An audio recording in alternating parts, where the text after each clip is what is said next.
Hey everyone. Well, welcome back to the hard reset.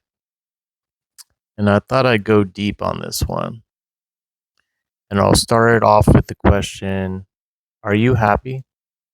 And I don't mean this like specifically at anybody out there. But, the more I think about it and the older I get,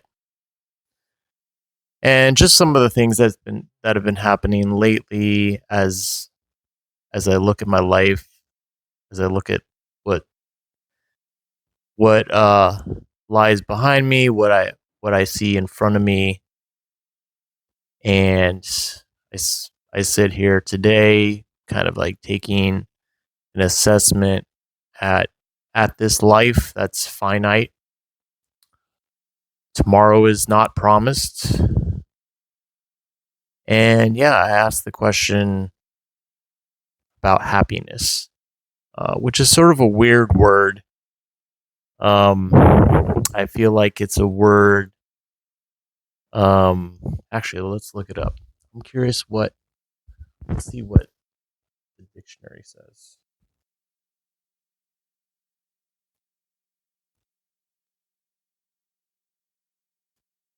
Let's type in happiness.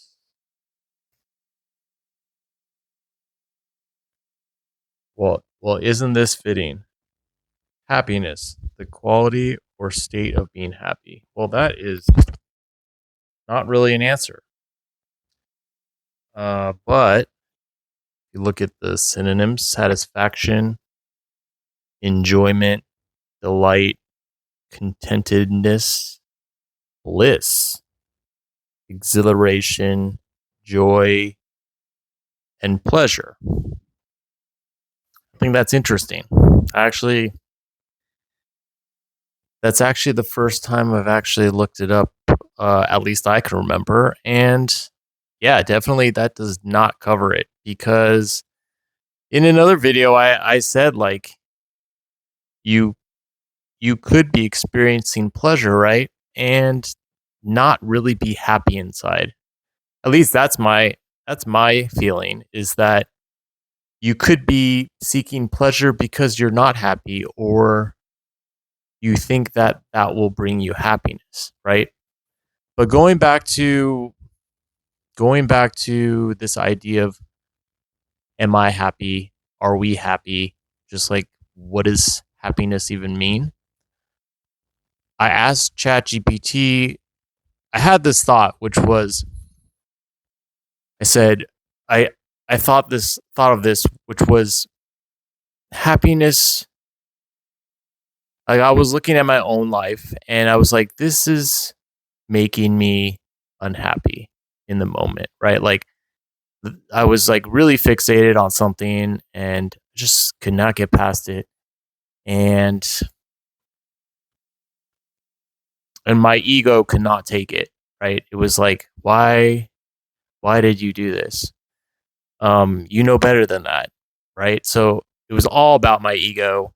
And then I said, well, okay,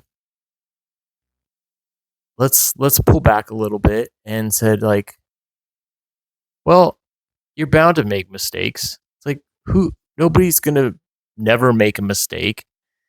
And I started asking myself like, well, what was your expectation there? Like that you were never going to mess up.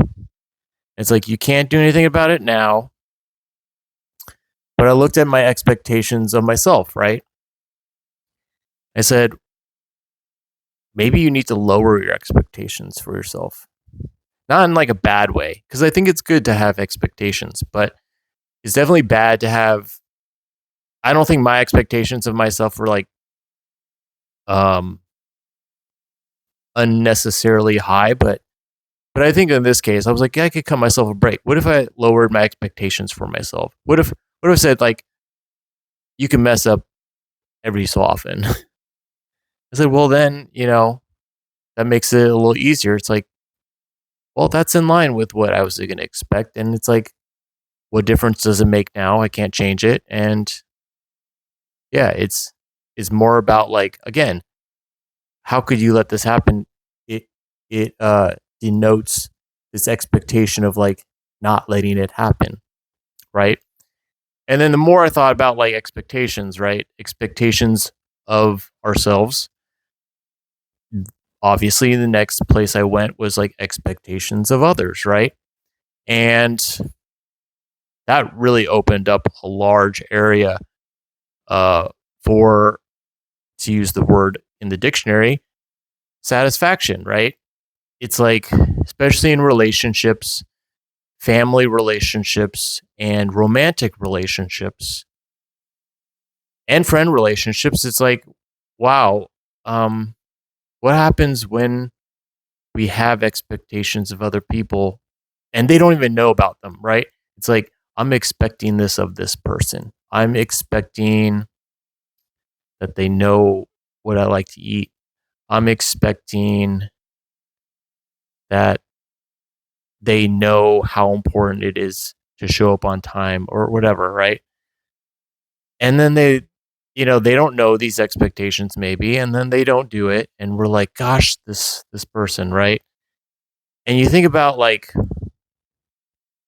it's really it's really built on the expectations of that you had for that person, and it's especially bad when they don't even know about it, right? Versus if you say, oh, so Sam's always late, and then they're late, and you're like, well, okay, that's actually what I was expecting, and you're not going to feel any particular way. You're like, that, yeah, that's about right, right? Or this is interesting. You're like, Sam's always late, and then Sam shows up early. You're like, hey, what's going on here? Like, you're early. You're definitely not mad. You're like, oh, cool. Like maybe it's positive, right? And so I said to ChatGPT, I said, well, I think like happiness. I've been thinking about this. That's what I said to it. I've been thinking about this.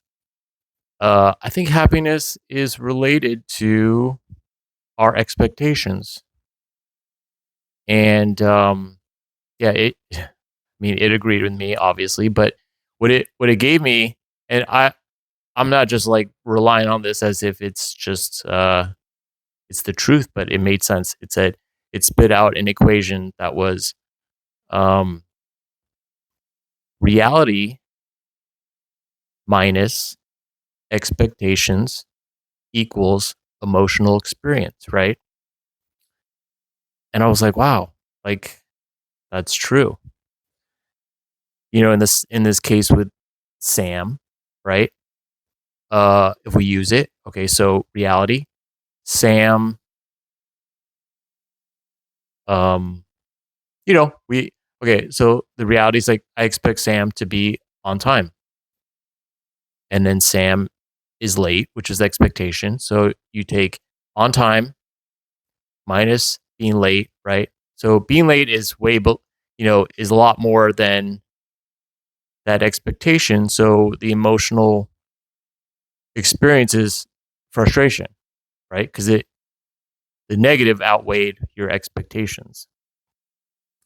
And then if you do the opposite and you say he's always late, so you have very small expectations, and then Sam is early, you're like, that's more than you expected, right? So now you have, um, I guess, yeah. So you have uh, small expectations minus, um, no, sorry, you have large reality because he showed up early minus your expectations was that he was going to be late, and so you're not really thinking much of it. I'm sorry, I'm messing this all up. Okay, so let's go through this again. So, so you think the reality is he showed up early, which was more than you expected. So you have more minus the expectation, which is he's going to be late, right? Which is you're expecting less of Sam. So you're having more minus less.